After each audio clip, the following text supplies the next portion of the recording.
नमस्कार, कार्यक्रम प्रयासमा स्वागत छ। मानिसको जीवन संघर्ष, सफलता र अनुभवको त्रिवेणी हो अनि यही त्रिवेणीको पर्याय हो कार्यक्रम प्रयास। आजको कार्यक्रममा हामीसँग को अतिथि हुनुहुन्छ, उहाँको विषयमा यो छोटो जानकारी सहितको रिपोर्ट। मानव शरीरको महत्त्वपूर्ण र संवेदनशील अंग कलेजो। केही वर्ष अघिसम्म यही अंगमा समस्या आई प्रत्यारोपण गर्नुपर्ने अवस्थाका बिरामीलाई उपचारका लागि विदेश नै जानुपर्ने बाध्यता थियो। निकै जटिल र महँगो उपचारका कारण कतिपयले अकालमै मृत्युवरण गर्नुपर्ने बाध्यता थियो। यो अवस्थामा नेपालको सरकारी अस्पतालमा यहीका चिकित्सकको नेतृत्वमा कलेजो प्रत्यारोपण सपना जस्तै लाग्थ्यो। तर त्यही सपनालाई साकार पार्ने सफल चिकित्सक हुन् डाक्टर रमेश सिंह भण्डारी।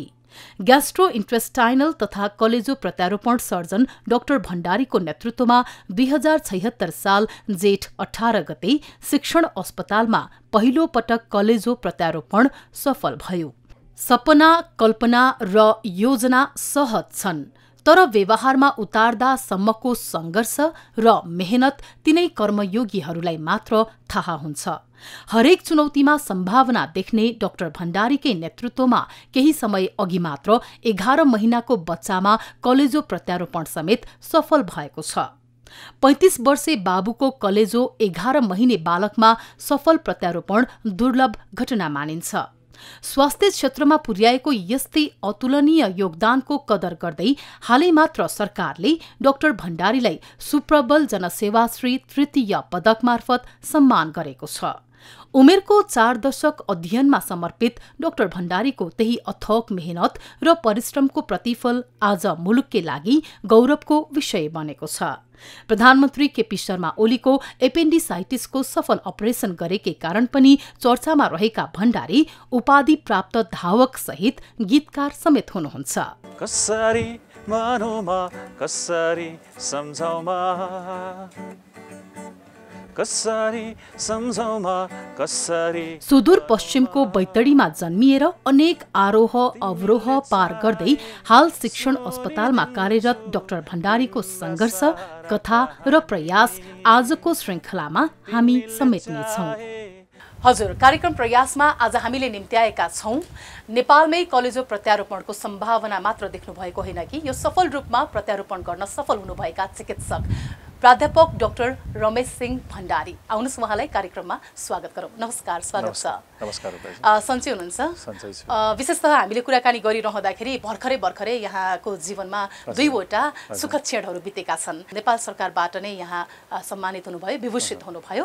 अनि अर्को भनेको चाहिँ नेपालमै पहिलो पटक 11 महिनाको बालकको कलेजो प्रत्यारोपण सफलतापूर्वक सम्पन्न भएको छ। कस्तो लागिरहेको छ यी सुखद क्षणहरू?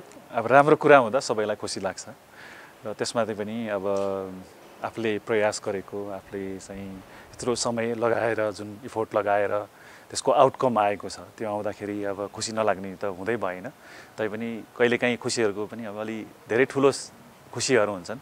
अनि अहिलेको अवस्थामा चाहिँ मलाई अलि त्यस्तै नै छ। अनि मलाई अलि बढी नै खुसी भएको छु। सुप्रबल जनसेवा श्री तृतीय सम्मानित हुनुभएको छ यो मार्फत। यसले चाहिँ आफूले गरिरहेको जुन काम छ यसमा जिम्मेवारी बोध अझ बढाउने रहेछ कि कस्तो हुँदो रहेछ? सरकारको तर्फबाट पाइने सम्मानले चाहिँ मानिसमा कस्तो अनुभूति पैदा गर्छ? डेफिनेटली अब यो एकदम राम्रो पोइन्ट उठाउनु भयो।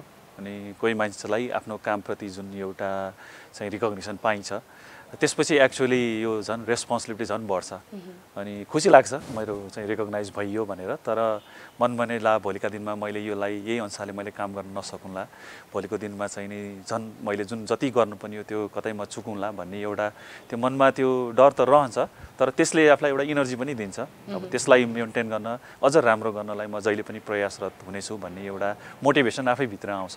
ममा त्यस्तै छ, त्यो आएको छ मलाई। यहाँको प्रयास मार्फत नै अब पछिल्लो 11 महिनाको बालकको कलेजो प्रत्यारोपण गरियो। हुन त अब कुराकानी हामीले सुरुवातदेखि गर्नु पर्थ्यो होला। तपाईँ सुदूरपश्चिमको बैतडीमा जन्मनु भएको व्यक्तित्व, त्यहाँदेखि सुरु गर्नु पर्थ्यो। तर पछिल्लो उपलब्धिबाट नै सुरु गर्न मैले चाहेँ।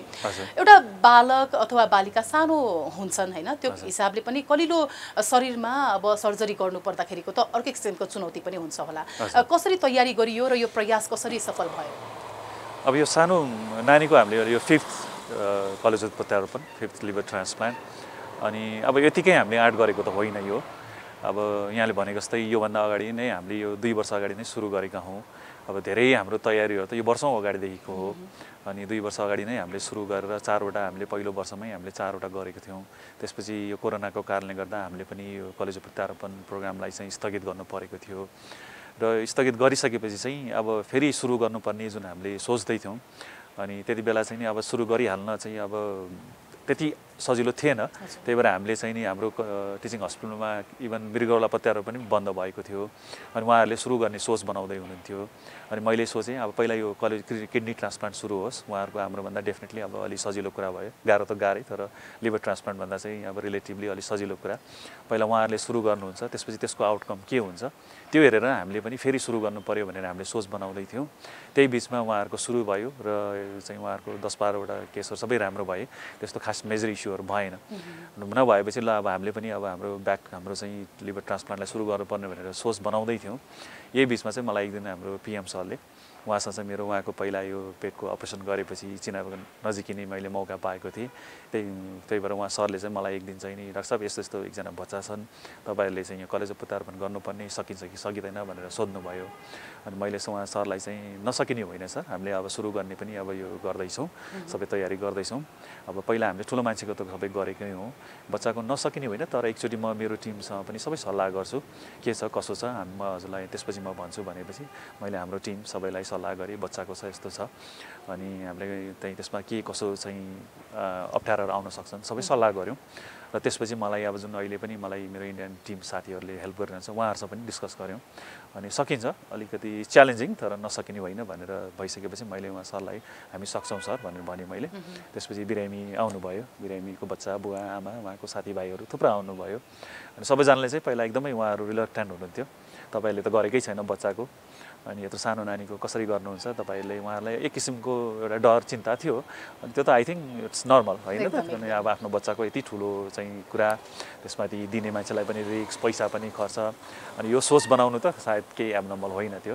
अनि उहाँले हामीलाई सोधिसकेपछि मैले चाहिँ उहाँलाई भने हेर्नुहोस् अब पहिलो हाम्रो ठुलो मान्छेको गर्दाखेरि पनि तपाईँहरू जसरी आउनुभएको छ त्यसरी नै उहाँहरू पनि चिन्तित भएर आउनुभएको थियो।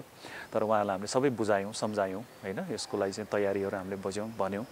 र प्लस हाम्रो यो पिडियाट्रिक्सको चाहिँ कलेजो प्रत्यारोपण बाहेकका अरू कम्प्लिकेटेड सबै सर्जरी त टिचिङमा भइ नै रहेछ। त्यसको मतलब हामीले अरू केयरहरू त सबै पेरिअप जुन हामीले चाहिने सुविधाहरू त सबै नै छ, खालि यो प्रत्यारोपणको कुरा हो। च्यालेन्जिङ छ, म तपाईँहरूलाई एकदम 100% राम्रो हुन्छ त भन्न सक्दिनँ, तर हामीले यो गर्न सक्छौँ भनेर उहाँहरूलाई मैले सबै भने। त्यसपछि उहाँहरूले बुझ्नुभयो अनि सबै हाम्रो यहाँको सबै त्यहाँको उहाँहरूले टाइम लिनुभयो केही दिन, बुझिसकेपछि चाहिँ उहाँहरूलाई हाम्रो टिमप्रति हाम्रो त्यहाँको सबै सेवा सुविधाप्रति एउटा विश्वास भएपछि ल डाक्टर साहब हामी गर्छौँ यहीँ भनेर डिसाइड गर्नुभएपछि हामीलाई 1-1.5 महिनाको तयारी लाग्यो। काभ्रेको बालक हुन् 11 महिने, उहाँको 35 वर्षीय पिताले चाहिँ उहाँलाई कलेजो दान गर्नुभयो। यो बच्चाहरूमा चाहिँ कस्तो प्रकारको समस्या हुने रहेछ खासमा कलेजोमा? डिफ्रेन्ट कारणहरू हुन्छन्। अब ठुला मान्छेमा गर्नुपर्ने ट्रान्सप्लान्ट र सानोमा अलिक फरक हुन्छ।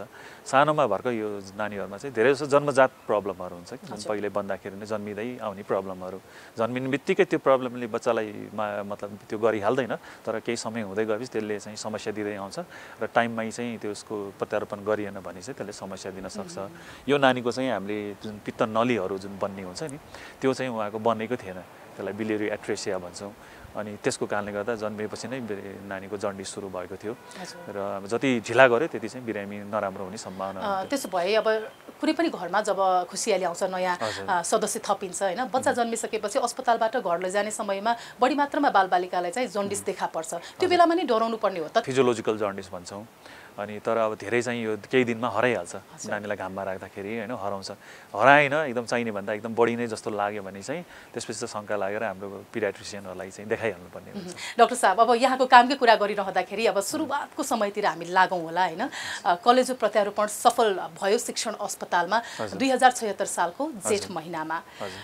त्यो समयमा चाहिँ तपाईँ यतिको ढुक्क हुनुहुन्थ्यो जति बेला अहिले तपाईँले 5वटा प्रत्यारोपण सकाइसकेपछि जुन ढुक्कपन होइन, जुन आत्मसन्तुष्टि तपाईँमा देखिएको छ, त्यो बेलामा तपाईँ आफै पनि धर्मराएको समय थियो, डर थियो एकदम। त्यो शल्यक्रिया गर्नुभन्दा अगाडिको समयमा के सोच आइरहेको थियो तपाईँलाई? अब यो त्यो जुन हामीले 2019-76 साल त्यति बेला गर्नलाई अब त्यो केही दिनको मात्र त्यो प्रयास थिएन होइन, यो त वर्षौँ अघिदेखिको मेरो प्लानिङ थियो। यो यसको लागि मैले तपाईँलाई ब्याकग्राउन्ड भनिदिन्छु।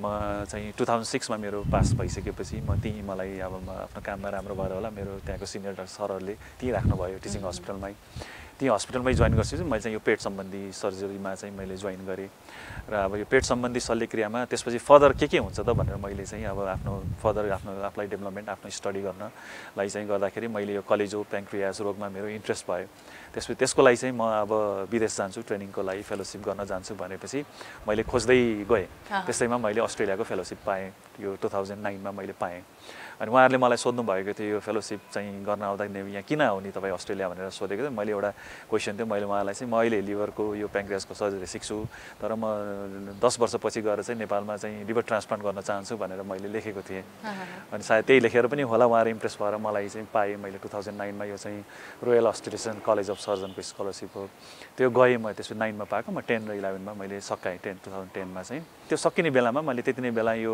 जुन मेलबर्नको अर्को हस्पिटलमा चाहिँ लिभर ट्रान्सप्लान्ट हुन्थ्यो त्यहाँ 1-1.5 महिनाको लागि म जाने मौका पाएको थिएँ त्यहीँ गएर मैले देखेँ लिभर ट्रान्सप्लान्ट भन्ने कुरा बुझेँ त्यहाँको साथीभाइहरूसँग चिने सरहरूसँग पनि चिने अनि यो चाहिँ नि गाह्रो रहेछ यो त खै कस्तो कस्तो अब अप्ठ्यारै रहेछ कि भन्ने मैले सोचेँ अनि तै पनि मनमा एउटा नसकिने त के छ र हैन अब सोच बनाए भने नसकिने हुँदैन भनेर नेपाल फर्केपछि म 2-3 वर्ष म त्यसैमा लागेँ यो हुन्छ कि हुँदैन धेरैको ओपिनियन पनि लिएँ अनि यहाँको सबै बुझेँ अब यो चाहिँ यसमा मेरो इफोर्ट लाउनु ठिक छ कि छैन भनेर पनि अब धेरैजना मान्छेले त अब यो गाह्रै छ भन्ने किसिमको एउटा ओपिनियन आउँथ्यो चुनौतीपूर्ण मात्र हैन त्यति बेलाको लागि सम्भावना नै कम थियो अलि कमै जस्तो थियो तर पनि 1-2 जना कोही न कोही अब चाहिँ मलाई जसले चिनेका राम्ररी अब मेरो पोटेन्शियल बुझेका मेरो साथीभाइहरूले चाहिँ हैन लाग्यो भने गर्न सक्छौ तिमी भन्ने भनेपछि अनि मैले चाहिँ त्यसपछि फेरि उता ट्रान्सप्लान्टको लागि नै लिभर ट्रान्सप्लान्ट जाने मैले सोच बनाएँ त्यही मौकामा पहिल्यै मैले उहाँ मेरो यो जुन मेलबर्नमा जुन लिभर ट्रान्सप्लान्ट सेन्टरको त्यहाँ सरहरूसँग पनि चिनिसकेको थिएँ उहाँहरूलाई चाहिँ मैले I want to learn liver transplant भनेर भनिसकेपछि उहाँले मलाई बोलाउनु भयो 2014 मा म गएँ 14 मा म 1 वर्षको लागि गइसकेपछि झन् आफू त्यही ट्रेनिङै लिइसकेपछि चाहिँ अझ झन् कस्तो गाह्रो रहेछ यो त नेपालमा त खै हुने हो कि नहुने भन्ने एउटा त्यो भयो तै पनि मलाई चाहिँ जहिले पनि के सोच्छु भने if you try 50% if you don't try 0% त्यही भएर मैले यो चाहिँ के सोचेँ भने म ट्राई गर्छु मैले सकिनँ भने पनि मभन्दा पछिका जेनेरेसनलाई त कमसेकम सजिलो हुन्छ नि त फेरि यो सुरु गर्न भनेर त्यही एफोर्ट लिएर म फर्केको 2015 जनवरीमा अनि आउने बित्तिकै मैले चाहिँ अब यसको लागि मैले अब सुरु गर्दैछु भनेर भने मैले अनि त्यति नै बेला पनि मेरो 1-2 जना पत्रकार साथीहरूले पनि सोध्नु भयो अनि अप्ठ्यारो पनि लाग्यो अब कहाँ पुग्ने हो थाहा छैन त अहिले मैले भने भनेर हैन त्यसपछि मैले चाहिँ नि अब सबै बुझेर आइसकेको थिएँ अब म एक्लै भएर भएन आफ्नो टिम बनाउनु पर्छ सबभन्दा पहिला यहाँको इन्फ्रास्ट्रक्चरहरू सबै डेभलप गर्नुपर्छ भने सामानहरू यताउति सबै धेरै जोड्नुपर्ने हुन्छ अनि त्यसैको लागि मैले चाहिँ मेरो साथीभाइहरूलाई कन्भिन्स गर्न थालेँ डिफ्रेन्ट स्पेसियालिटीका कोही बेहोस एनेस्थेसियाको कोही आइसियुको कोही ग्यास्ट्रो हेपाटोलोजीको सबै कोही रेडियोलोजीको सबलाई चाहिँ मैले कन्भिन्स गर्न थालेँ ल यस्तो हुन्छ अनि म आफै ट्रेनिङ पनि मिलाइदिन्छु हेल्प गरिदिन्छु आफैले सक्ने आफैले जाऊ नत्र म पनि हेल्प गरिदिन्छु भनेपछि त्यसपछिका 2-3 वर्ष चाहिँ यही ट्रेनिङमा साथीभाइहरू विदेश जाने कोही अस्ट्रेलिया जानुभयो कोही इन्डिया जानुभयो कोही अमेरिका जानुभयो हैन कोही 1-1 वर्षको लागि जानुभयो कोही 1-1 महिनाको लागि जानुभयो पछि गएर सर्ट टर्म 1-1 हप्ता 10 दिनको सिस्टरहरूको ट्रेनिङ तिनीहरू सबलाई पनि यो बिचमा सबै गराइदिए यही काम होस् भनेर धेरै होमवर्कहरू भयो धेरै भयो त्यो त्यति बेला भयो अनि त्यही पनि बिचमा अब हुँदैन कि भन्ने डर भइरहन्थ्यो सेटअप नै जुन राख्नु पर्दाखेरि शिक्षण अस्पतालमा त्यो समयमा नेपाल सरकारमा स्वास्थ्य मन्त्री गगन थापा हुनुहुन्थ्यो धेरै समय चाहिँ लागेन यहाँको प्रस्ताव पारित हुनलाई हैन त्यो चाहिँ म त्यसमा भन्दिन्छु त्यसपछि अनि अब टिम मात्र भएर भएन अब आफ्नो इन्फ्रास्ट्रक्चर सामानहरू चाहियो हामीलाई त्यसको लागि अलि पैसा चाहिएको थियो अब यति ठुलो प्रोग्रामले हस्पिटलले यतिकै गर्न गाह्रो थियो एक्स्ट्रा चाहिँ सपोर्ट नभइकन हैन अनि त्यसपछि मैले अनि अब मैले धाउन थालेको थिएँ मन्त्रालय अब कोही चिना पनि चिनेको थिएन धेरैलाई कन्भिन्स गर्न गाह्रो पनि भयो अनि यो सबै मेरो यता पनि सब टिम पनि प्रिपेयर भइरहनु बेला ठ्याक्क त्यही बेलामा उहाँ गगन थापा चाहिँ मन्त्री हुनुभयो उहाँ त्यति बेला अनि मेरो उहाँलाई पहिला पनि मैले चिन्थेँ त्यस्तो एकदम क्लोज होइन तर मेरो चिनाजानी उहाँसँग अनि उहाँले मलाई चिन्नुहुन्थ्यो म राम्रो पढ्ने मान्छे भनेर उहाँलाई थियो एउटा इम्प्रेसन अनि मैले मेरो प्रपोजल बनाएर मैले लिएर गएँ उहाँकोमा उहाँलाई गएर मैले यस्तो छ हाम्रो चाहिँ म सक्छु हाम्रो टिम पनि यस्तो तयार भएको छ मलाई अलिकति पैसा पाएँ भने हामीलाई यो सामानको लाग्यो भने मलाई यो मैले सपोर्ट पाएको म 1.5 देखि 2 वर्षमा म गरेर देखाउँछु भनेर मैले उहाँलाई भनेपछि उहाँ I think was very impressed त्यसपछि लगत्तै तुरुन्त हामीले पाइहाल्यौँ पैसा त्यसको लागि चाहिने अराउन्ड 11 करोड चाहिँ हामीले तुरुन्तै पाइहाल्यौँ र त्यो पैसाले मैले अर्को 1-1.5 वर्षमा हाम्रो सामानहरू जुटाइसकेपछि त्यसपछि चाहिँ यो 2018 को कुरा हो सबै सक्यो सामानसँग भने त्यसपछि अनि हामीले लाइसेन्सको लागि हामीले एप्लाई गर्यौँ लाइसेन्सको लागि यो 5-6 महिना चाहिँ लाग्यो टाइम लाइसेन्स पाउने बित्तिकै त्यसपछि अनि हामी बिरामी यो अब ल प्रत्यारोपण सुरु गर्ने भनेर हामी सुरु गऱ्यौँ। त्यो तर सुरुमा एकदम गाह्रो भयो, मान्छेले विश्वासै गर्न सक्नु भएन, अब साथीभाइहरूले नै विश्वास गर्न सक्नु भएन होइन। त्यही मौकामा एकजना हाम्रो जुन फर्स्ट केसको उहाँहरू आउनुभयो, उहाँले सबै बुझेर उहाँहरू मसँग राम्रो चाहिँ कुरा पनि भयो, उहाँलाई मैले कन्भिन्स गर्न सकेँ, विश्वास दिलाउन सकेँ र फाइनली उहाँले मान्नुभयो। र उहाँले मानिसकेपछि मलाई अब त्यही बिचमा मैले अब मेरो जुन इन्डियाको साथीहरू उहाँसँग यो सल्लाह गरेँ अनि हामीले डेट पनि फिक्स गऱ्यौँ। अब फिक्स गरिसकेपछि मलाई अलिअलि डर लाग्न थाल्यो। डर के को डर भन्दाखेरि एउटा चाहिँ यो प्रोग्राम त्यो फेरि क्यान्सल भइदेला नभइदेला भन्ने डर, अर्को भएर बिरामी राम्रो नभइदेला भन्ने डर, त्यसमाथि फेरि दिने मान्छेको राम्रो नभइला भन्ने डर, यो सबैको डर त थियो। तर सबैभन्दा डर चाहिँ नि फर्स्टमा नै राम्रो भएन भने प्रोग्रामप्रति विश्वास मान्छेको उठ्छ। हो, तर होइन तपाईँले यो भनिरहँदाखेरि भारतकै एउटा अस्पतालमा पनि 11 कि 12वटासम्म चाहिँ अगाडिका यस्ता प्रत्यारोपण फेल भएको होइन, त्यसपछि मात्र सफल भएको। नेपालमा चाहिँ एउटा समयले पनि साथ दियो अथवा यहाँको प्रयास नै त्यस्तो भयो कि सफलता प्राप्त गर्यो? होइन, तपाईँले भनेको ठिक हो। यो गङ्गाराम हस्पिटलमा चाहिँ दिल्लीमा सुरुमा 10 कि 11वटा कन्टिन्युअस बिरामीहरू बित्नु भएको थियो। तर त्यो टाइम कस्तो थियो भने त्यति बेला धेरै ठाउँमा भएको थिएन होइन, त्यति बेला धेरै सेन्टरमा भएको थिएन। अहिलेको यो समयमा के छ, यहीँ छेउमा इन्डियामा गयो भने वर्ल्डको बेस्ट सेन्टरहरू छन्। सो त्यो समयसम्म त्यही भएर हामीले फेलियर त हाम्रो लागि एक्सेप्टै हुँदैन। फेल हुन सकिन्छ तर एकदम चाहिँ मिनिमम हुनुपर्छ। अनि अब त्यति बेला सायद फेल भइदिएको भए चाहिँ नि हाम्रोप्रति चाहिँ प्रोग्रामको प्रति नै मान्छेको विश्वास उठ्थ्यो, मेरो नै कन्फिडेन्स जान्थ्यो र मेरो साथीभाइहरूको पनि कन्फिडेन्स सबैको जान्थ्यो। फेरि सेकेन्ड त्यसलाई सुरु गर्नलाई चाहिँ धेरै गाह्रो पर्थ्यो। त्यो डर चाहिँ एकदम त्यसमाथि पनि तपाईँ एज अ ग्यास्ट्रोइन्टेस्टाइनल सर्जनको रूपमा परिचित मात्र होइन, चर्चित भइसक्नु भएको व्यक्तित्व, करियर बनाइसकेपछि पनि अर्को एउटा चुनौती रोजेर फेरि जोखिम मोल्नेर भन्ने सोच्न सक्छन् नि त मानिसहरूले, तर तपाईँले त्यो सोच्नु भएन? होइन, बेला बेलामा त अलिकति सोच आउँथ्यो। मैले मेरो आफ्नो राम्रो गरिसकेको छु, म आफ्नो मलाई आफ्नो लिभर प्याङ्क्रियास सर्जन ग्यास्ट्रोइन्टेस्टाइनल भने मैले एउटा आफ्नो सोच बनाइसकेको छु, म राम्रो एकाडेमिसियन पनि भइसकेको छु। अब यति ठुलो गरेर भोलिका दिनमा नराम्रो भएर मैले सोचेँ अब कसैले त रिस्क लिनै पर्छ नि त होइन, त्यसरी नै हो नि डेभलपमेन्ट हुने। अनि मैले सोचेँ अब मैले आफ्नो मन लगाएर आफ्नो सब किसिमले मैले गरेको छु, गर्नुपर्ने प्रयास जुन तयारी सबै गरेको छौँ। अब यति हुँदै पनि भएन भने त त्यसमा अब आई कान्ट हेल्प भन्ने जस्तो मैले सोच बनाएँ।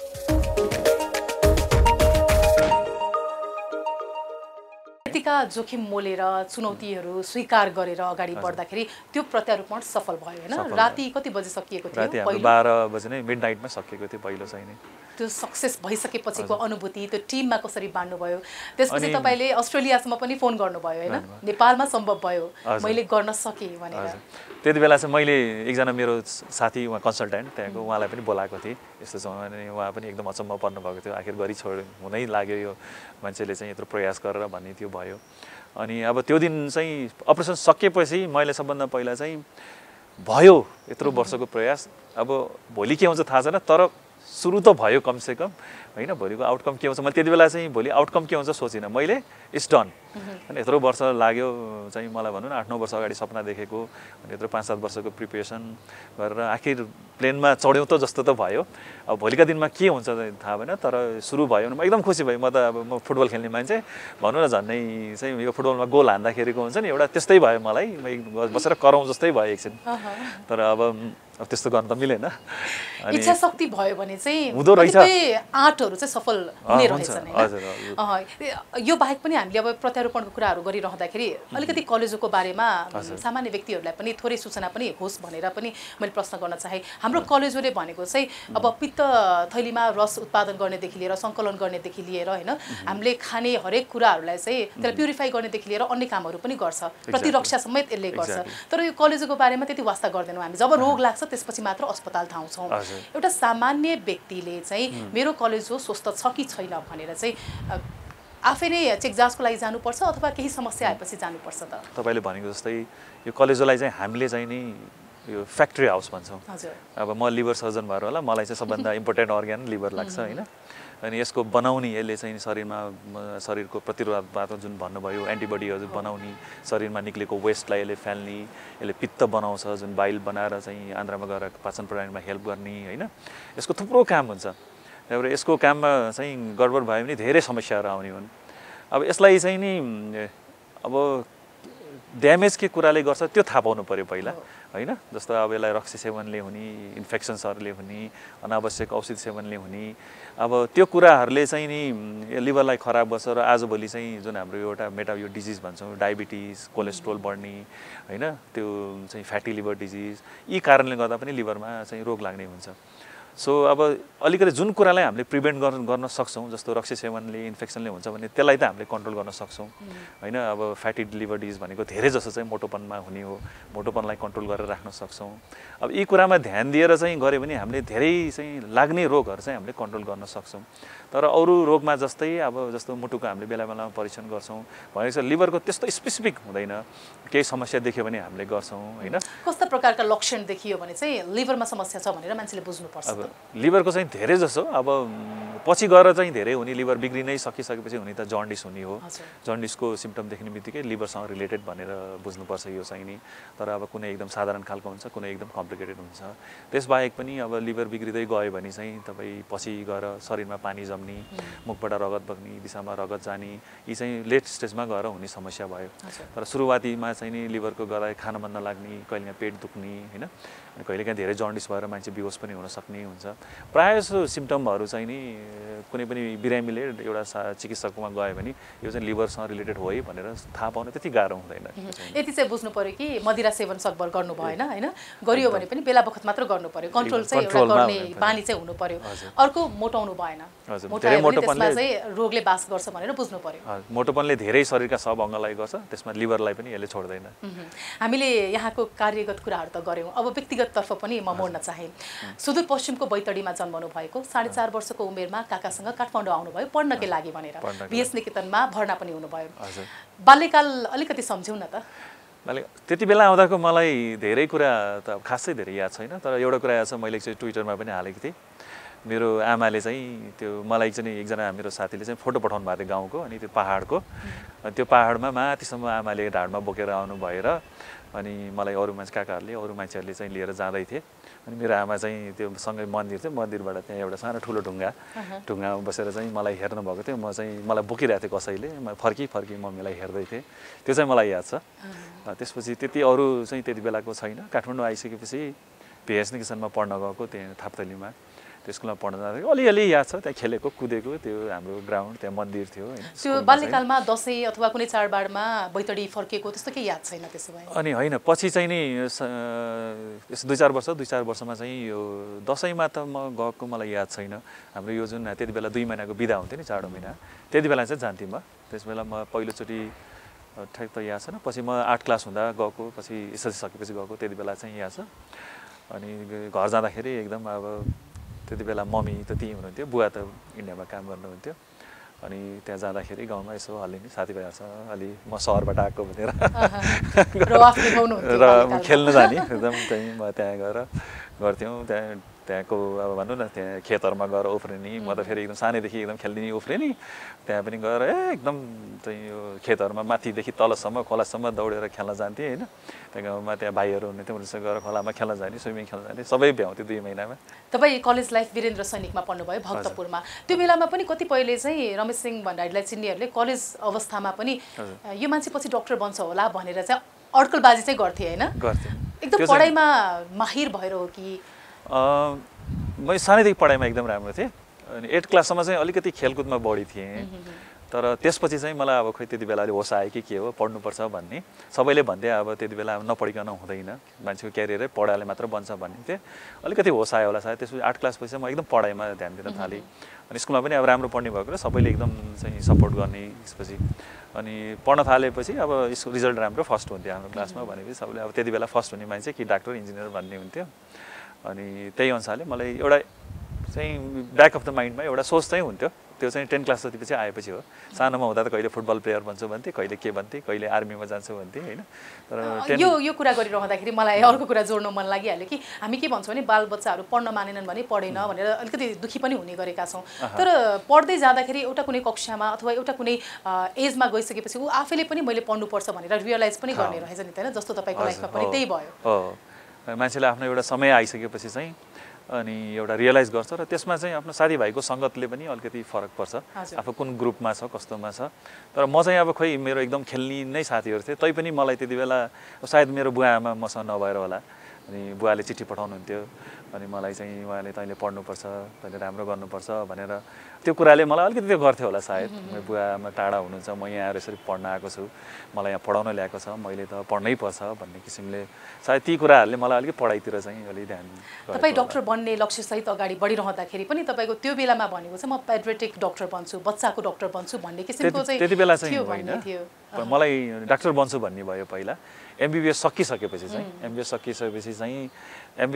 चाहिँ मलाई चाहिँ यहाँ काठमाडौँ मेडिकल कलेजमा म हाउस अफिसर जब बन्न चाहिँ मैले पिडियाट्रिक्समा पाएँ त्यो चाहिँ फर्स्ट एज अ क्लिनिसियन चाहिँ काम गर्ने हाम्रो फर्स्ट हो त्यो काम गर्दा जाँदा मलाई एकदम मन पऱ्यो बच्चाहरूमा मलाई फेरि बच्चाहरू एकदम रमाइलो लाग्ने खेल्न मन लाग्ने बच्चाहरूलाई खेलाउन मन लाग्ने मैले एकदम इन्जोय गरेँ त्यहाँ सबैले मलाई तपाईँ त बच्चाकै डाक्टर बन्छ भन्थे त्यहाँनिर अनि हौसला पनि मिल्थ्यो मलाई पनि हौसला पनि पाएँ मैले त्यहाँ काम गर्दाखेरि म बेस्ट हाउस अफिसर भनेर पनि पाएको थिएँ मैले होइन अनि मैले चाहिँ सोचेँ म त बच्चाकै डाक्टर बन्छु अब भनेर मैले त्यो सोच बनाएको थिएँ अनि मैले त्यो मेरो मास्टर्स जोइन गर्नु भन्दाखेरि 2 वर्ष मैले बच्चाकै उसमा काम गरेको थिएँ अब मैले बच्चा बाहेक म अरू केही पढ्न सक्दिनँ भनेर सोच बनाएको फेरि कुन बेला अथवा कुन समयले तपाईँलाई क्लिक गर्यो कि तपाईँ सर्जनतिर लाग्नुभयो होइन त्यति बेला के हुन्थ्यो हाम्रो त्यसपछि यो मास्टर्सको इन्ट्रान्स एक्जाम हुन्छ र त्यसमा मेरिट लिस्ट अनुसारले तपाईँले चुज गर्नुपर्छ अब माथि आउनुभयो भने आफूले भनेको अनुसारले पायो मैले चुज गर्ने बेलासम्म चाहिँ बच्चाको गइसकेको थियो मसँग चोइस गर्नलाई अब सर्जरी अरू एनेस्थेसिया अरू बाँकी थिए अनि सँगै मेरो एकजना साथी हुनुहुन्छ उहाँले चाहिँ मलाई म एकदम अब स्पोर्ट्स सबै राम्रो भएकोलाई तिमी त सर्जन बन्न लागेको मान्छे गर कुर्कुन सर्जरी लिने भनेर भन्नुभएको थियो अनि मैले गएर त्यति बेला केही नसोचिकन मैले त्यहाँ हाम्रो टिचिङमा चाहिँ टिक लाउनु पर्थ्यो बोर्डमा गएर अनि मैले सर्जरीमा टिक लाएर हिँडेँ म पछि त मलाई डर त लाग्थ्यो म त बच्चाको डाक्टर बन्ने भन्ने मान्छे मलाई त सर्जरीको त केही पनि छैन मलाई त मैले त कसरी पढ्छु होला सर्जरी भनेको एकदम गाह्रो जस्तो होइन चिरफार गर्नुपर्ने एउटा मनमा त्यो चाहिँ डराएर गएको थिएँ भनेपछि अप्सन भएन त्यतिखेर त्यो कारणले गर्दा रोज्नु भयो अनि गएर अनि त्यसपछि मेरो वुड बी वाइफ त्यति बेला अनि दिउँसो भेट्यौँ अनि उसलाई पनि मैले त्यस्तो भयो सर्जरीमा जोइन गरेँ अनि तर मलाई एउटा मनमा म सानैदेखि के थियो भने जे हुन्छ जस्तो परिस्थिति आयो भने म त्यसमा चाहिँ जसरी पनि म चाहिँ त्यसलाई एक्सेल गर्छु भन्ने एउटा चाहिँ लिन्थेँ म त्यो चाहिँ चुनौतीहरू सामना गर्न सानैदेखि यहाँलाई मन पनि लाग्थ्यो केएमसीको कुरा जोडिहाल्नु भयो यहाँको प्रेम सम्बन्ध पनि त्यहीबाट उम्रिएको हो होइन यहाँको श्रीमती पनि डक्टर नै हुनुहुन्छ ग्यास्ट्रोमै हुनुहुन्छ एउटै क्षेत्र यहाँ विवाह बन्धनमा बाँधिँदाखेरि पनि हुन्थ्यो होला नि त पछिको पारिवारिक हाम्रा भविष्य कस्तो हुन्छ भनेर त यहाँले सोच्नु नै भएको थियो होला कतिको गाह्रो हुँदो रहेछ एउटा छोरी एउटा छोरा हुनुहुन्छ होइन घर परिवार बाल बच्चा अनि त्यसपछि चिकित्सकीय आफ्नो क्षेत्र म्यानेज गर्न सुरुमा चाहिँ नि अब मेरो त सबै पढाइसढाइ सकिसक्यो अनि उसले चाहिँ नि पोस्ट ग्रेजुएट गर्ने बेलामा चाहिँ त्यति बेला चाहिँ अलिक गाह्रो भएको थियो नानी सानो अनि अब मेरो बुवा आमा पनि महेन्द्रनगरमा अनि एकदम गाह्रो भयो अनि त्यही भएर हाम्रो छोरीलाई त हामीले अनि उसको माइतीमा भरतपुरमा लगेर अनि यो 5 वर्षसम्म त्यहीँ बसेको अनि एकैचोटि म अस्ट्रेलिया चाहिँ 2010 मा जाँदाखेरि अनि बल्ल अनि उसलाई पनि लिएर नानीलाई पनि लिएर मेरो मिसेसको पनि एमडी सकिएको थियो त्यति बेला बल्ल छोरी हामी सँगै आएको उताबाट फर्केर आइसकेपछि चाहिँ त्यसपछि अनि एक किसिमले मलाई अलिक सजिलो के हो भने म टिचिङको क्वार्टरमै बस्थेँ र त्यहाँ टाइम म्यानेज गर्न मेरो चाहिँ वाइफलाई अलिक सजिलो भयो म बिजी भयो भने पनि मेरो चाहिँ के छ भने कन्सेप्ट चाहिँ दुईजनामा एकजना चाहिँ अलिक रिलेटिभली फ्री हुनुपर्छ दुवैजना बिजी हुनुहुन्न अब हस्बेन्ड बिजी छ भने वाइफ कहीँ आफूलाई फ्री हुनु पर्यो वाइफ बिजी छ भने हस्बेन्ड अलिकति चाहिँ आफूलाई फ्री राख्नुपर्छ नत्र ब्यालेन्स नै गडबड हुन्छ अनि मेरो केसमा चाहिँ अब म एकदम बिजी भएँ त्यही भएर मेरो मिसेसले चाहिँ उसले अलिक टाइम दिने अनि अब हस्पिटलको आफ्नो टिचिङ बाहेक अरू बाहिर कतै कामसाम गर्ने केही पनि गरेन अनि उसले फ्यामिली हेर्न बसेपछि सायद त्यसले गर्दा अलिकति ब्यालेन्स भयो त्यसपछि फेरि बाबु जन्मियो अनि बाबु जन्मेपछि अनि अलिकति गाह्रो भएको थियो अनि यो बिचमा चाहिँ नि फेरि कहिलेकाहीँ आमाहरू आइदिने कहिले चितवनबाट आमा कहिले मेरो यता घरको आइदिनुहुन्थ्यो र अब पछि कतिसम्म चाहिँ अब हेल्परको पनि हेल्प लियौँ गाह्रो भयो अप्ठ्यारो त अप्ठ्यारै हुँदो रहेछ र बच्चाहरू हुर्किँदै जाँदाखेरि समय बिस्तारै त्यो सँगै मिल्दै जाने रहेछ सबै भाग्नु हुँदैन त्यो परिस्थितिबाट सबै त्यो ठिक हुँदै आउँछ गाह्रो त अब हुन्छ गाह्रो मानिस भएर जन्मेपछि गाह्रो नहुने सबैलाई गाह्रो हुन्छ तर अब त्यो परिस्थिति सामना गर्दै जानुपर्छ त्यसलाई चाहिँ तपाईँको दैनिकी सुरु हुने भनेको चाहिँ तपाईँ खेलकुदमा एकदमै हुनुहुन्छ म्याराथनमै कतिपटक उपाधि नै जितिसक्नु भएको छ एकजना डक्टर होइन आफ्नो काममा सफल हुनुहुन्छ त्यस बाहेक भनेको चाहिँ तपाईँ खेलमा हुनुहुन्छ दौड्नुहुन्छ एकदमै दौडिने काम तपाईँलाई एकदमै मनपर्छ भनौँ होइन त्यो बाहेक पनि गीत गाउनुहुन्छ यहाँको रुचिको विषय रुचिको क्षेत्रहरू के हुन् अलिकति विस्तारित रूपमा भनिदिनुहोस् प्रोफेसन आफ्नो मेन त आफ्नो प्रोफेसन भइहाल्यो त्यसबाहेक चाहिँ म एकदम सानोदेखि मलाई एकदम फुटबल खेल्ने, म एकदमै राम्रो खेल्थेँ सानो हुँदा त। मलाई कतिजनाले त यो फुटबल प्लेयरै हुन्छ भन्थे। म सानो एउटा राम्रो तपाईँलाई त्यो सुनाउँछु। एक्चुअली म सानोमा म त्यति बेला सायद 4 क्लासमा पढ्थेँ। अनि त्यति बेला यो वाइवाईले चाहिँ स्पोन्सर गरेर नेपालमा 10 रङ्गशालामा बच्चाहरूलाई सेलेक्ट गर्दै थियो फुटबलको लागि। अनि म चाहिँ नि म स्कुलबाट झोला बोकेर म एक्लै त्यहाँ गएको थिएँ, म पनि फुटबलमा छानिन्छ भनेर। 2 दिन भएको ट्रायल भएको थियो, तर मेरो पालै आएन। त्यति बेला मलाई याद छ हाम्रो उपेन्द्र मान सिंह भन्ने जुन हुन्छ उहाँ अब सिनियर धेरै होइन, त्यति बेला उहाँ छानिएर जर्मनी जानुभएको थियो। अनि त्यस्तो मलाई एकदम फुटबल मनपर्ने। अनि खेल्थेँ। अनि पछि एमबिबिएस पढ्दा स्कुल पढ्दा पनि खेल्थेँ। र अहिले पनि हाम्रो यहाँ टिचिङको भाइहरू, हाम्रो कन्सल्टेन्ट भाइहरू नै हुन्छ, डाक्टरहरू छ, उहाँहरूले सबलाई 15-20 जनाको टिम बनाएको छौँ। एभ्री थर्सडे खेल्छौँ हामी 2 घन्टा फुटबल। अहिले पनि मेरो विद्यार्थीहरू नै मसँग छक्क पर्नुहुन्छ, सर तपाईँ त हामीभन्दा बढी खेल्नुहुन्छ भनेर। एकदम हप्तामा 1 दिन यो 5-6 वर्षदेखि खेलिरहेको छौँ।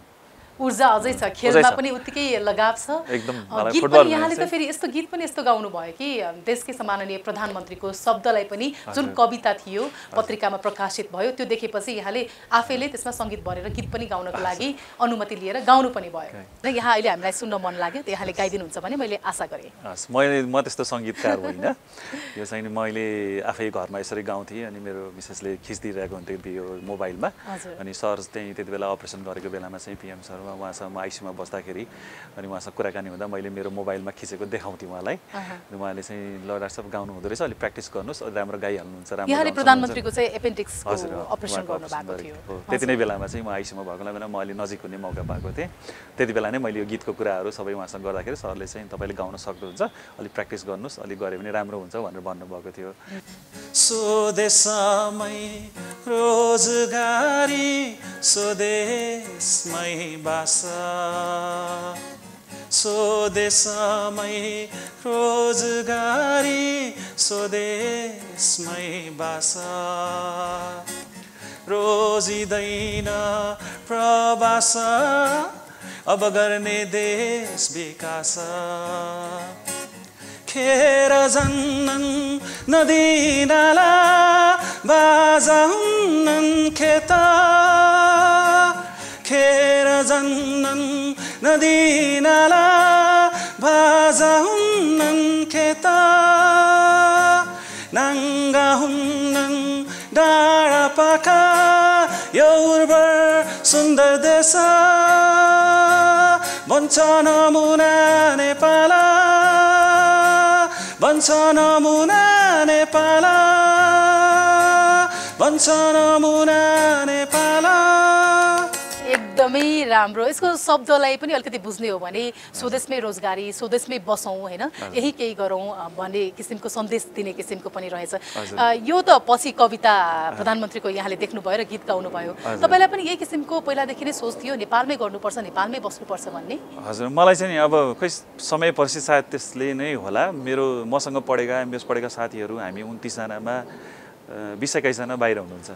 तर मलाई चाहिँ कहिले पनि त्यस्तो बाहिर जाने भन्ने आएन। मेरो सोच चाहिँ के छ, बाहिर जानुपर्छ, बाहिर सिक्नुपर्छ, बाहिर पढेर आउनुपर्छ, बाहिरको सिस्टम बुझ्नुपर्छ, तर देशमै गर्ने हो जे गर्ने भने त्यति नै बेलादेखि मलाई सोच थियो। बाहिर जाने त जाने, तर सिक्न जाने, 1 वर्ष 2 वर्षको लागि सिक्न जाने र फर्केर नेपालमै काम गर्ने भन्ने त्यो मलाई पहिल्यैदेखि नै थियो। अब किन थियो त थाहा भएन, तर जस मलाई आफ्नै देशमा गर्नुपर्छ भन्ने, विदेशी भूमिमा आर्जन गरेको ज्ञानलाई नेपालमा लगानी गर्नुपर्छ भन्ने सोच छ यहाँको। त्यो चाहिँ पहिलादेखि नै थियो मलाई। यहाँको हरेक गीतको पहिलो श्रोता भनेको चाहिँ यहाँको वाइफ हुनुहुन्छ। जहिले पनि कुनै नयाँ गीत रचना गर्नुभयो भने उहाँलाई सुनाउनुहुन्छ होइन? उहाँको साथलाई यहाँले बयान गर्नु पर्यो भने के भन्नुहुन्छ? गीतै गाइदिन्छु एकदम प्लिज। यो चाहिँ डाक्टर बिन्दु काफ्लेजीको लागि है। कसरी भनौमा कसरी सुनाउमा कसरी सुनाउमा कसरी भनौमा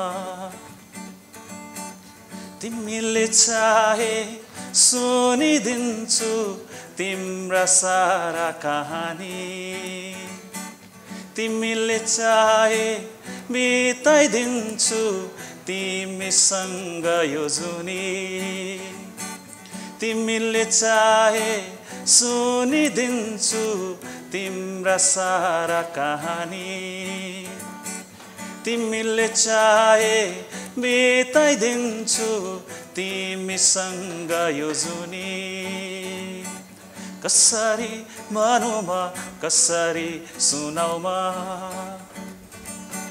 कसरी सुनाउमा कसरी मनुमा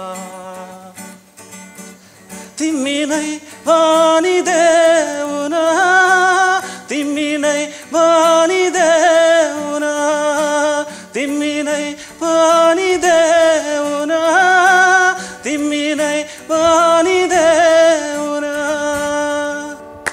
एकदमै राम्रो। यहाँ कुनै डक्टरले गीत गाएको होइन कि एउटा एकदमै सक्षम गायकले गीत गाइरहेको जस्तो सुनिनुहुन्छ? त्यस्तो सक्षम गायक होइन, अब यो मेरो प्यासन, यो इन्ट्रेस्ट छ। सानैदेखि मन पर्थ्यो मलाई गीत। कतिवटा गीत रेकर्ड गराउनु भयो अहिलेसम्म? अहिलेसम्म सरको, प्रधानमन्त्री PM सरको एउटा, त्यसपछि त्योभन्दा अगाडि एउटा चाहिँ मैले कभर गरेको थिएँ अनि एउटा चाहिँ आफ्नै ओरिजिनल गीत गाएको थिएँ। यहाँको युट्युब च्यानल पनि छ, दर्शकहरूको लागि अझ सजिलो होस्, अरू गीत पनि हेर्न सक्नुहुन्छ। अनि अहिले चाहिँ 2टा चाहिँ अब रेकर्डको लागि पठाइदिइसकेको छु। अब त्यहाँ स्टुडियोमा गएर गाउनुपर्ने हुन्छ। यो चाहिँ मेरो 5th 6th गीत हुन्छ यो।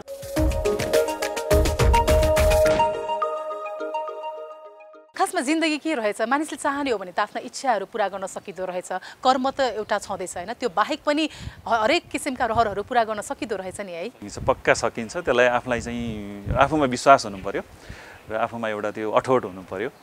अनि चाहिँ समय परिस्थिति आइसकेपछि कुर्नुपर्छ होइन, प्रायोरिटाइज गर्नुपर्छ। पहिलो चाहिँ जस्तो मलाई एकदम गीत गाउने, फुटबल खेल्ने सबै मन थियो, तर मैले त्यसलाई चाहिँ फर्स्ट प्रायोरिटीमा राखिनँ। मेरो पहिला पढाइ नै गर्नुपर्छ भनेर त्यसलाई ध्यान दिएर मैले यत्रो वर्ष 40 वर्षको उमेरसम्म त पढाइमै गयो। त्यसपछि मैले आफ्नो प्यासनलाई त फेरि अहिले मैले यसलाई जीवन्त बनाउन थालेँ नि फेरि। आफ्नो प्यासन पुरा गर्नको लागि उमेरले पनि छेक्दैन कहिले पनि। यहाँको छोराछोरी के भन्छन्? बुबा एकजना डक्टर हुनुहुन्छ होइन, आमा पनि डक्टर हुनुहुन्छ, फेरि गीत पनि गाउनुहुन्छ बुबाले। उनीहरूको चाहिँ कस्तो खाले रुचिहरू बढी देख्नुहुन्छ? छोरी धेरै बोल्दिनँ हो चाहिँ, मेरो मिसेस पनि धेरै नबोल्ने भएर होला। छोरी धेरै एकदम सेयर गर्दैन। अनि उनीहरूलाई अब त्यस्तो एकदम म कति बाबुलाई चाहिँ सिकाइरहेको हुन्छ, छोरीलाई पनि गीतहरू गर्नुहुन्छ, त्यति धेरै इन्ट्रेस्ट दिएको हुँदैन। सायद मन त पर्छ होला, तर त्यति धेरै चाहिँ उ गरेको हुँदैन। अब छोरी सायद पढाइले पनि अहिले आजभोलिको बच्चालाई पनि धेरै स्ट्रेस छ पढाइले पनि। बाबु चाहिँ नि एकदम खेलप्रति बढी छ, त्यो गीतहरू पढ्दा भन्दा पनि उसलाई पनि मैले गिटार सिकाइदिन्छु बाबुलाई पनि। अलिअलि सिक्न खोज्छ, तर बढी उसलाई चाहिँ फुर्सद भयो कि मसँग खेल्ने भन्छ उसले चाहिँ। मसँग राति जति बजे फर्क्यो भने ऊ कुरिरहेको हुन्छ फुटबल खेल्ने भनेर होइन। उसलाई स्पोर्ट्समा एकदम धेरै छ। अनि सायद अब हामीले त पढ्नु पर्यो, एकदमै कम्पलसरी पढ्नु पर्यो जस्तो भयो। तर मेरो बाबुले चाहिँ भोलिको दिनमा गएर म स्पोर्ट्सम्यान हुन्छु, खेलाडी हुन्छ भने हामी खुसी लाग्छ है सुन्दाखेरि पनि। अहिलेको समाजमा समस्या भनेको चाहिँ बढी मात्रामा व्यस्त हुन्छौँ हामी होइन, आफ्नो कर्ममा समय दिइरहँदाखेरि परिवारलाई समय दिइरहन सकिरहेका हुँदैनौँ। त्यो मात्र नभएर बुबा आमाले आफ्नो बच्चाको लागि, आफ्नो बुबा आमाको लागि पनि समय दिनुपर्छ, परिवारको लागि समय दिनुपर्छ भनेर पछिल्लो समयमा मात्र यस्ता किसिमका कुराहरू आउने गरेका छन् होइन। त्यो कारणले गर्दाखेरि सन्तानलाई कसरी समय दिइयो भने चाहिँ उनीहरू पनि खुसी हुने, आफ्नो कर्ममा पनि डिस्टर्ब नहुने, काममा पनि डिस्टर्ब नहुने होइन। म्यानेज चाहिँ कसरी गर्ने, वर्क लाइफ ब्यालेन्स कसरी गर्ने? भेरी एकदम डिफिकल्ट क्वेसन यो होइन। अनि हाम्रो स्पेसली आजभोलि यस्तो कम्पिटेटिभ छ, यस्तो प्रोफेसनल्स लाइफमा हाम्रो चाहिँ घरमै आएर पनि अफिसका कामहरू, आफ्नो प्रोफेसनल कामहरू गरेर बस्नुपर्ने हुन्छ। तर मलाई के लाग्छ भने प्रायोरिटाइज गर्नुपर्छ। प्रायोरिटाइज चाहिँ टाइमलाई आफूमा भएको यो 24 आवर्स हो हामीसँग हो नि, 7 डेज अ विक हुने हो, सबैको त्यही नै हो। त्यो टाइममा चाहिँ नि कसरी प्रायोरिटाइज गर्ने त्यो चाहिँ बुझ्नुपर्छ। जस्तो मेरो चाहिँ कसरी टाइम निकाल्छु नि, म अनावश्यक टिभीहरू हेरेर बस्दिनँ होइन, कहिले पनि म त्यस्तो धेरै टिभी स्पेन्ड गर्ने अनि धेरै त्यो सोसियल मिडियामा पनि एकदम धेरै स्पेन्ड गर्दिनँ। थोरै कहिलेकाहीँ न्युजहरू हेर्ने के छ भने त्यो मतलब त्यो गर्न सकिन्छ, तर अनावश्यक जहाँ आफूले चाहिँ घटाउन सकिन्छ टाइमहरू अनि त्यो चाहिँ गर्छु। अनि मेरो अब जस्तो पढाइको कामहरू, मेरो सबै कामहरू सकेसम्म म मेरो हस्पिटलमै गर्न खोज्छु होइन। हस्पिटलमा पनि सधैँ त बिजी भइँदैन नि त, फुर्सदको टाइम भइहाल्छ। अनि एभ्री टाइम म अपरेटै गरेर बस्दिनँ। अनि टाइम भएको बेलामा मेरो चाहिँ पढ्नुपर्ने कामहरू म त्यो टाइमभित्रमै जति सक्यो मेरो आफ्नो प्रोफेसनल लाइफको कामहरू चाहिँ म हस्पिटलमै गर्न खोज्छु। अनि घरमा आइसकेपछि चाहिँ सकेसम्म चाहिँ मेरो फ्यामिलीलाई, मेरो बच्चाहरूलाई नै म टाइम दिन खोज्छु। केही हप्ता अगाडि भन्दा पनि केही महिना अगाडि यहाँको आमालाई पनि सर्भिकल क्यान्सर भएको थियो होइन। डक्टरको आमालाई पनि क्यान्सर भयो भन्दाखेरि नि मानिसलाई अचम्म लाग्छ कि डक्टर आफै पनि रोगको शिकार बन्ने गरेका छन् हुन त होइन। तर के कारणले हुने रहेछ रोग भनेको त हामीले जीवनशैली सुधार गर्दा गर्दै पनि जुन बेला जसलाई पनि लाग्ने रहेछ नि त होइन। आमालाई त्यति बेला कति समय लाग्यो निको हुनको लागि? आमाको चाहिँ यस्तो भयो, उहाँले मलाई फेरि आफ्नो जति अब म डाक्टरै भए जे भए पनि बुवा आमाहरू अब उहाँहरू अब महेन्द्रमा बस्नुहुने अनि सुरुमा उहाँले पनि अब यो जनचेतनाको चाहिँ भनौँ न सायद प्रब्लमले होला आमाले पनि सिम्टम्स लुकाउनु भयो अनि सुरुमै भनेको भए सायद हामीलाई त्यो चाहिँ पहिल्यै थाहा हुन्थ्यो होला अनि केही समय चाहिँ उहाँले लुकाउनु भयो तर मलाई पछि थाहा भइसकेपछि चाहिँ हामीलाई यो त राम्रो छैन भनेर मैले आमालाई चाहिँ काठमाडौँ आउनु पऱ्यो भन्दाखेरि यो कोरोनाले गर्दा अलिक अप्ठ्यारो भयो त्यति बेला तर पछि सिम्टम रहिरहेपछि ब्लिडिङ जुन हुने अनि त्यसपछि मैले मलाई यसरी त हुँदैन रिक्स लिएर भए पनि काठमाडौँ आउनु पऱ्यो भनेर चाहिँ यहाँ आएर जचाएपछि अनि क्यान्सर निस्कियो अलिकति एडभान्स स्टेजमै पुगिसकेको थियो तैपनि लकिली अब सबै अपरेसन भयो त्यसपछि केमो रेडियोथेरापीहरू सबै लगायौँ टचवुड सबै अब अलिकति समस्या परेको थियो तर चाहिँ सबै राम्रै भएर जानुभयो अहिले चाहिँ आमा पनि निको भएपछि यहाँले सँगै राखेर गीत सुनाउनु पनि भयो होइन खासमा डाक्टर साहब यो जीवन के रहेछ कसरी चाहिँ आफूले जीवनमा हरेक कुरा व्यवस्थापन गर्न सकिने रहेछ दुःख सुखको त सङ्गम हो नै होइन यद्यपि जीवन तपाईँको लागि के रहेछ तपाईँले भने जस्तै मेरो लागि पनि जीवन भनेको मिक्सचर अफ होइन ह्याप्पिनेस सरो अप्स एन्ड डाउन्स होइन धेरै कुराले मिसिएको हुने चाहिँ यो जीवन हो अनि अर्को मैले चाहिँ के सोच्छु भने जहिले पनि आफूलाई पोजिटिभ थिङ्किङ गर्नुपर्छ होइन चाहिँ आफूलाई चाहिँ जे राम्रो सोच बनाउनुपर्छ पोजिटिभ सोच बनाउनुपर्छ मेरो अर्को मेरो आफ्नो चाहिँ एउटा इनर्जी भनेको चाहिँ म जस्तो सुकै सिचुएसनलाई पनि यो यसको कारणले गर्दा यस्तो भएछ भनेर लिन्छु त्यो भनेको चाहिँ जस्तो मलाई कुनै कुरा गाह्रो पर्यो भने मैले के सोच्छु भने ओहो भगवान्ले मलाई सायद अरू ठुलो गाह्रो हुनुबाट बचाएर यस्तो गाह्रो बनाइदिएको होला भनेर म त्यस्तै सोच्छु त्यही भएर मन बुझाउँ त्यो चाहिँ गर्नुपर्छ अनि त्यही भएर जुन सिचुएसनमा पनि चाहिँ आफूलाई चाहिँ त्यसलाई पोजिटिभली नै लिनुपर्छ भएर चाहिँ अब जस्तो भनौँ न मैले कहीँ जानु छ मेरो एकदम काममा जानु थियो मेरो चाहिँ प्लेनै छुट्यो भनेपछि म त त्यस्तो सिजनमा पनि म त्यस गएको भए के नराम्रो हुन्थ्यो कि होइन मलाई त्यही भएर भगवान्ले नै नजाऊ भनेको हो कि भनेर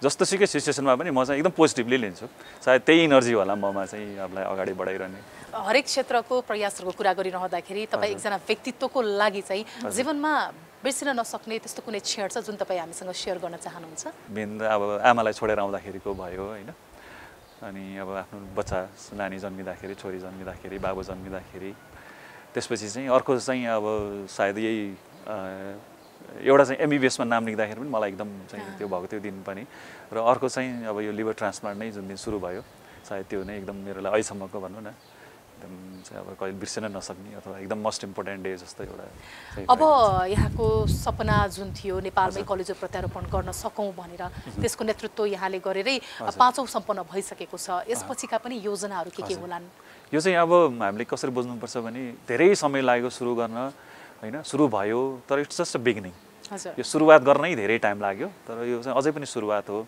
यो कलेजो प्रत्यारोपणको चाहिँ नि धेरै ठुलो कुरा हो यो अहिले हामीले 5वटा भयो राम्रो भएको छ वी आर भेरी ह्याप्पी हाम्रो प्रोग्रामप्रति मान्छेको विश्वास आएको छ तर पनि च्यालेन्जेसहरू धेरै छन् अझै पनि र अब यसलाई चाहिँ हामीले चाहिँ नि अब एकदम इस्ट्याब्लिस गर्नुपर्ने छ अब इस्ट्याब्लिस इन द सेन्स अहिले त हामीले 5वटा गऱ्यौँ तर अहिले केही समयको लागि चाहिँ मैले कमसेकम महिनामा एउटा गर्न सकौँ महिनामा एउटा गर्न सकेपछि 1-2 वर्षपछि महिनामा 2टा गर्न सकौँ र भविष्यमा गएर हाम्रो टिचिङमा कमसेकम वर्षमा 40-50वटासम्म गर्न सकौँ जुन दिन हामी त्यो स्टेजमा पुग्छौँ त्यसपछि बल्ल नाउ हाम्रो लिभर ट्रान्सप्लान्ट चाहिँ इस्ट्याब्लिस भयो मैले लगाएको इफोर्ट चाहिँ म मात्र नभनौँ मेरो सबै टिम साथीहरूले लगाएको इफोर्ट चाहिँ फाइनली हामीले चाहिँ यसलाई इस्ट्याब्लिस गरी छोड्यौँ भन्ने त्यो स्टेजमा चाहिँ अहिले पनि यहाँलाई चाहिँ स्थापित भएको जस्तो लागेको छैन 5वटा सम्पन्न हुँदासम्म हजुर नेपालमै अब त्रिवी शिक्षण अस्पतालमै गएर कलेजो प्रत्यारोपण गर्नु पर्यो भने चाहिँ कति जति लागत लाग्छ भनेर पनि कतिपयको प्रश्न हुन सक्छ हजुर यो खर्चको हिसाबले चाहिँ अब ठ्याक्कै भन्न गाह्रो हुन्छ सबै इन्डिभिजुअल पेसेन्टमा कस्तो हुन्छ भनेर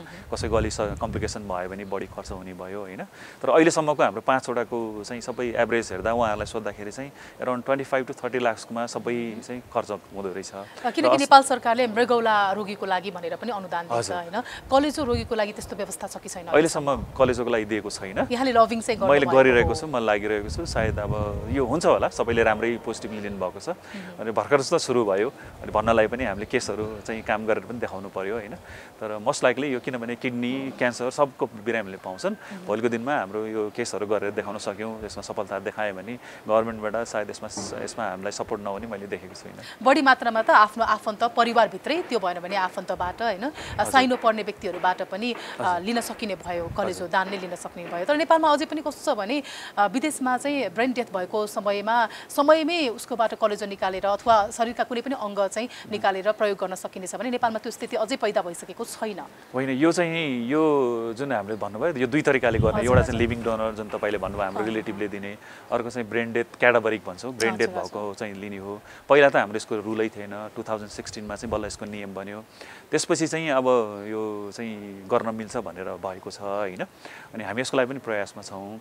अनि भक्तपुरमा त एउटा दुईवटा साथ किड्नी भइ पनि सक्यो त्यसरी। र यसको लागि चाहिँ अब के एडमिनिस्ट्रेटिभ कुराहरू यो माथि हाम्रो ट्रान्सप्लान्ट कमिटी छ, उहाँहरूले काम गर्दै हुनुहुन्छ यसमा। र यो चाहिँ गर्नलाई त्यति गाह्रो कुरा होइन, यसमा त झन् रिस्क पनि भएन दिने मान्छेको। अलिकति यो लजिस्टिक कुरा हो, एडमिनिस्ट्रेटिभ कुराहरूले चाहिँ अलि रोकेको छ। सायद चाँडै नै आइसके पनि अझै पनि मानिसको त्यो मानसिकता चाहिँ कस्तो छ भने अङ्गदान गर्नको लागि अलिकति डर मनाउँछ होइन। कोही आफन्त बितेको छ भने उसले दान गर्छु भनेको छ भने परिवारको अन्य मानिसले चाहिँ नगरौँ भनेर भन्ने गरेका छन्। त्यो खाले सोचलाई चाहिँ परिवर्तन गर्न कसरी सकिएला? यो चाहिँ नि अवेरनेसको कमीले हो। एउटा चाहिँ हामीले यत्रो अब यो लिभिङ डोनरकै सफलता देखायो भने मान्छेलाई विश्वास हुने भयो नि त, यस्तो भयो भने त राम्रो हुँदो रहेछ भन्नेको दिनमा भोलिको दिनमा अलिकति यो मान्छेहरूलाई अवेरनेस यसको इम्पोर्टेन्स भनेर राम्ररी मान्छेलाई एजुकेसन जुन हामीले गर्न सक्यौँ भने नहुने कुरै छैन। किनभने हाम्रो चाहिँ कर्निया त दिएकै छ नि त होइन। कर्निया भनेको चाहिँ यहाँ आँखाको त्यो दिन सक्छ भने कलेजो पनि दिन सक्छ। यो मान्छेलाई हामीले चाहिँ राम्ररी बुझाउन नसकेर हो। विदेशमा त सबै धेरै हुने 90-95% अमेरिका अस्ट्रेलियामा हुने त यस्तै क्याटाबरिक ट्रान्सप्लान्ट नै हो। त्यही भएर त्यहाँको मान्छेमा एजुकेटेड भएर दिने हो।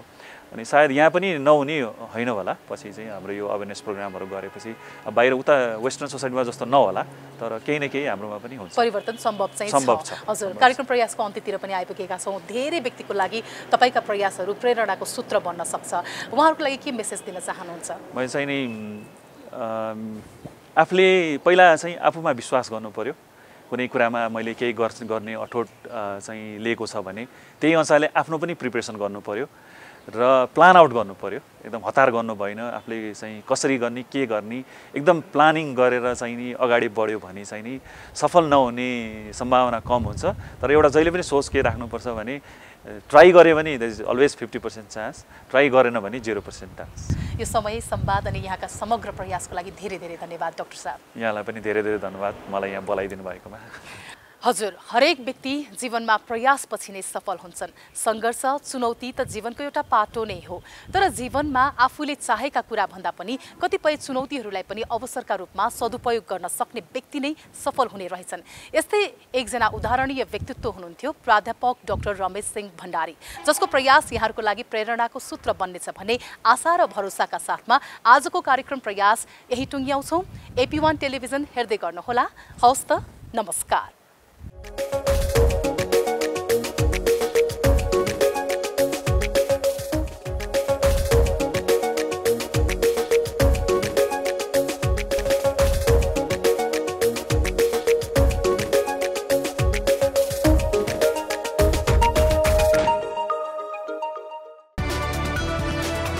It's an AP1 presentation.